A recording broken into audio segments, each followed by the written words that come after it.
नमस्ते बच्चों, कक्षा 8 विषय गणित और प्रश्नावली है 9.3। 9.1 में अपने बीजीय व्यंजकों के एक पद, द्विपद, त्रिपद के रूप में वर्गीकृत किया और उनका योग घटाव किया। 9.2 में उनका गुणनफल किया। 9.3 में भी अपने उनका गुणनफल करेंगे, लेकिन अब थोड़ा जो गुणनफल है वो बड़े रूप में आ रहा है। तो देखो, जो पहला क्वेश्चन है इनका गुण करना है। तो जब इस प्रकार में एक में आपको एक संख्या दे रखी है और दूसरे में दो, तो आप क्या करो, इसको पहले दूसरी संख्या को आप ब्रैकेट में लिख दो। गुना का निशान लगा के दूसरी संख्या को ब्रैकेट में लिख दिया। अब जो बाहर वाली संख्या का गुना है वो इससे भी होगा, पहली से भी, और फिर इससे बाद वाली से भी होगा। तो देखो, 4p गुना, इसके साथ गुना का निशान लगा दिया, प्लस फिर क्या आ गया, ये वाला निशान प्लस, फिर 4p गुना r। इस प्रकार कि इन दोनों के बीच गुना का निशान प्लस इन दोनों के बीच गुना का निशान। अब देखो, ये p है, ये q है, ये p है, ये r है, और संख्या एक ही है। तो क्या आ गया, 4pq प्लस 4pr। इस प्रकार आप इसको हल करोगे। एक क्वेश्चन और देखो, जैसे दूसरा क्वेश्चन है, क्या दे रखा है, ए बी और a माइनस बी का आपको क्या करना है, गुणनफल करना है। तो पहले वाले को लिखा और बाद वाली में गुना का निशान। अब देखो कि ए बी का गुना ए के साथ भी होगा और ए बी का गुना बी के साथ भी होगा। तो ए बी गुना ए, और यहाँ पे माइनस का निशान है, ए बी गुना बी, मतलब ए बी गुना ए माइनस ए बी गुना बी। इस प्रकार हो गया। अब देखो, ए को संख्या तो कोई है ही नहीं, यहाँ पे भी एक की घात एक है और यहाँ पे भी एक की घात एक है, तो कुल मिला के एक की घात कितनी होगी, 2। बी क्या है, अकेला, माइनस ए यहाँ क्या है, अकेला, और बी की घात क्या है, यहाँ पे भी एक है और यहाँ पे भी एक है, तो बी की घात कितनी होगी, 2 होगी। इस प्रकार ये आपका हो गया इनका गुणनफल। तो देखो, एक जो क्वेश्चन दे रखा है, लास्ट क्वेश्चन दे रखा है आपका 5वां, इससे पहले का क्या दे रखा है, P Q plus Q R plus R P को गुणा करो 0 से। तो 0 से किसी भी को भी गुणा करोगे तो उसका उत्तर क्या आता है, हमेशा 0 ही आता है। क्या आता है, 0 ही आता है। दूसरा जो क्वेश्चन है इसका, उसमें क्या दे रखा है आपको, दूसरे क्वेश्चन में भी इस प्रकार आपको सारणी दे रखी है और पहले और द्वितीय पद व्यंजक दे रखा है और गुणनफल पूछा है। तो देखो, इसका गुणनफल करोगे तो इनके बीच में गुना का निशान और दूसरे पर क्या लग जाता है, ब्रैकेट लग जाता है। तो ए को इससे भी होगा, ए का इससे भी होगा और ए का इससे भी होगा। तो ए गुना बी प्लस ए गुना सी प्लस ए गुना डी, इस प्रकार लिखा जाएगा। अब ए और बी अलग अलग हैं, कुछ नहीं है, घात सेम, तो ए बी, और ये क्या हो जाएगा, ए सी, और ये क्या हो जाएगा, ए डी। इनका गुना किया तो क्या बन गया, A B plus A C plus A D. तो देखो, एक और है, इसमें से करते हैं अपने, वो क्या दे रखा है, 4p² q² का गुणा करना है p² माइनस q² से, इससे करना है। अब इसका इससे भी करेंगे और इसका इससे भी करेंगे, तो क्या हो गया, 4p² q² गुणा p², माइनस है तो माइनस का निशान, 4p² q² और गुणा किससे करोगे, q² से। अब देखो, 4 का 4 आ जाएगा, p की घात 2 ये है और p की घात 2 ये है, 2 और 2 p की घात कितनी होगी, 4 होगी। q अकेला ही है तो q का q आ गया 4, p अकेला ही है, p का p आ गया, q की घात 2 और q की घात 2 कितनी होगी, q की घात 4 होगी। बस गुणा चाहे कितना भी बड़ा हो, आपको नियम ध्यान में होना चाहिए कि संख्याओं का गुणनफल होता है, चर पदों की बीजीय व्यंजकों की घातों का क्या होता है, योग होता है। तो इस प्रकार दूसरा क्वेश्चन आप हल करोगे। अब देखो, जो तीसरा क्वेश्चन है वो भी क्या है, गुणनफल ज्ञात करो। उसमें भी क्या करना है, गुणनफल ही करना है। तो आपको देखो क्या दे रखा है, इस प्रकार दे रखा है, यहाँ पे भी सॉरी गुना का निशान है, प्लस का नहीं, गुना का। अब संख्याओं का गुना करना है तो 4 दूनी 8, 4 दूनी 8, ए ही है सभी में, ए लिख लिया। यहाँ पे एक की घात कितनी है, 2, यहाँ पे एक की घात कितनी है, 22, और यहाँ पे एक की घात कितनी है, 26।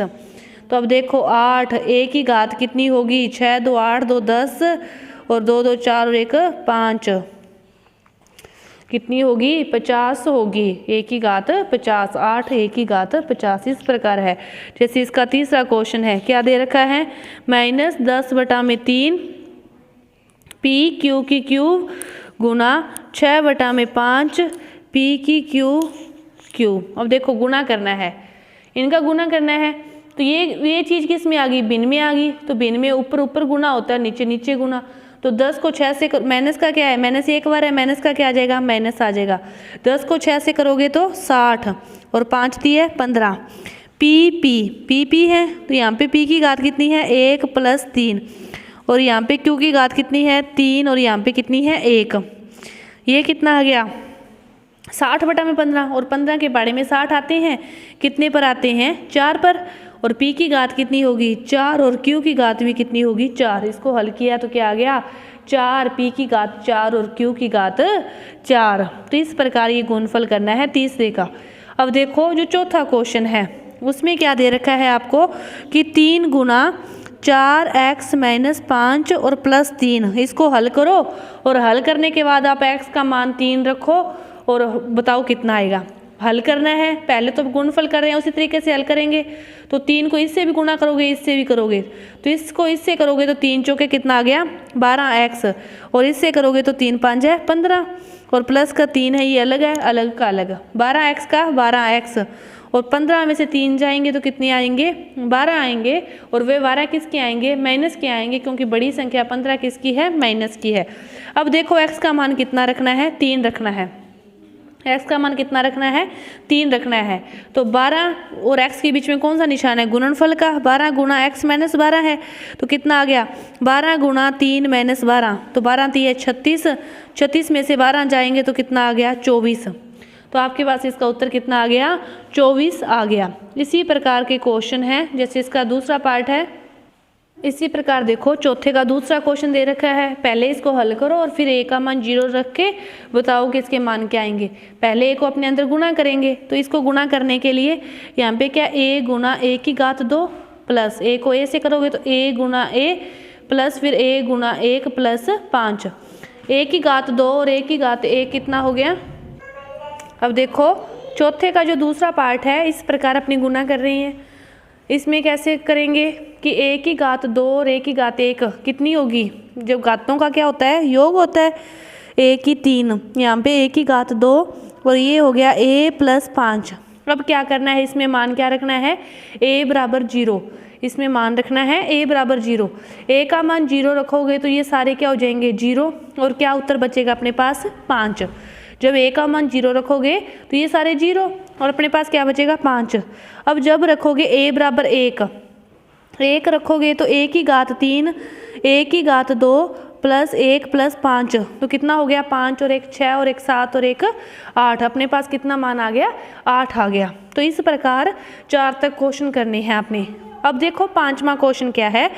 5वां क्वेश्चन है, उसको देखो आप, क्या दे रखा है 5वां question, p - q plus q - r plus r - p। इस प्रकार है। इसको आपको क्या करना है, हल करना है। तो पहले क्या करोगे, गुना करोगे। पहले क्या करोगे, गुना करोगे। इसका इससे, इसका इससे, इसका इससे, इसका इससे, इसी प्रकार इसका p का p से। तो p गुना p माइनस p गुना q प्लस q गुना q माइनस q गुना r प्लस r गुना r माइनस p गुना r।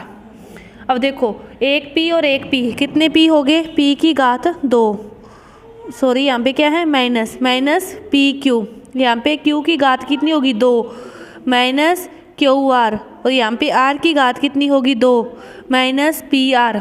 अब देखो p की घात 2 कितनी बार है, एक ही बार है, तो p की घात 2 ही रहेगा। p की q एक ही बार है, मतलब सारी जो संख्याएं हैं वो एक ही बार है। तो इनका गुणनफल करने के बाद जो योगफल आएगा वो यही आएगा। 5वें के जो सारे क्वेश्चन हैं इस प्रकार हैं। एक क्वेश्चन और देखो 5वें का अपने हल करते हैं। क्या दिया है, 2x z minus x minus Y, और दूसरा है 2y z minus Y minus x। इनको दोनों को गुना करके क्या करो, जोड़िए। ठीक है, अब पहले इनका गुना करेंगे, इसको इससे, इसी प्रकार इसका गुना कर लें पहले, फिर इसका गुना कर लें। तो इसको गुना करोगे तो क्या आएगा, 2x z से करोगे तो 2xz माइनस का माइनस 2 का 2 ही आएगा। एक एक्स और एक एक्स कितने एक्स हो जाएंगे, 2 माइनस का माइनस 2x और y है तो क्या आ जाएगा 2xy। ठीक है, इस प्रकार इसका गुना करें, क्या आएगा 2yz माइनस का माइनस 2y की घात 1 y की घात 1 y की घात कितनी होगी 2 माइनस का माइनस और 2yx है तो क्या हो गया 2yx। इन दोनों का क्या करना है, योग करना है, बीच में किसका निशान लगा दिया, प्लस का। अब देखो 2xz कितनी बार है, एक ही बार है, 2x² एक ही बार है, xy 2 बार आ रही है, दोनों किसके हैं, माइनस के हैं, तो माइनस और माइनस दोनों का क्या हो जाएगा, योग हो जाएगा, तो क्या उत्तर आ जाएगा 2xz 2x² 2x और 2xy 4xy प्लस 2yz और माइनस का 2y²। मतलब अकेला 2xy 2 बार है, बाकी सारी चीज़ें एक बार है। तो इस प्रकार आप ये सारी जो प्रश्नावली है आपको गुना का ही ध्यान रखना है, किस प्रकार करना है कि बीजीय व्यंजकों का गुणनफल करते समय उनकी घातों का योग होता है। संख्याओं का गुणा तो वैसे ही होता है लेकिन सेम की घातों का योग होता है। तो इस प्रकार ये आपकी प्रश्नावली 9.3 पूरी हुई। धन्यवाद।